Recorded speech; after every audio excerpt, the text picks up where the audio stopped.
I'm Meteorologist and Chief Meteorologist David Heckard. Today we're talking about ocean heat waves. And you may not know this, but the ocean can experience heat waves just like land masses can. By definition, an ocean heat wave is a persistent trend of abnormally warm temperatures. And what's interesting is we now have 40% of the world's oceans that are considered in a heat wave, and this is actually going to get worse, it looks like, as we head in the late summer and fall months. Let's first off talk about all these warm waters that we're seeing across much of the world. So this is a temperature anomaly. This is not a temperature map.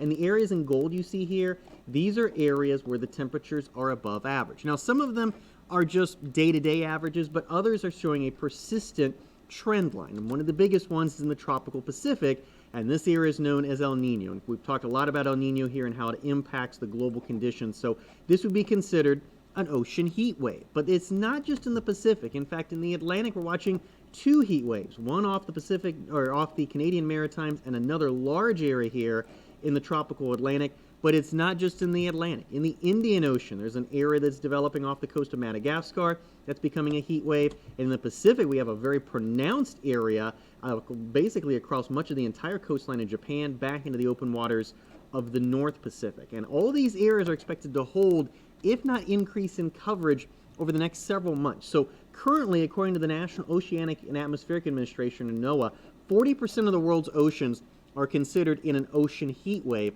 That is the biggest number since they began recording this back in 1991. And some of the computer models that they use to forecast ocean heat waves are now pushing it up to 50% of the world's oceans. That would clearly be a new all-time record, again, from 1991. So what does this all mean? Well, it looks like we're entering a phase where a lot of the ocean, if not greater than half of it, could end up being above average in temperature.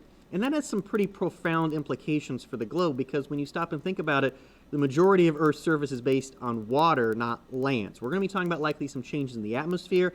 Warm Atlantic water temperatures in the tropical Atlantic can lead to additional tropical storms and hurricanes. We've already seen two in the month of June because of this, and it's also going to have a big impact on marine life.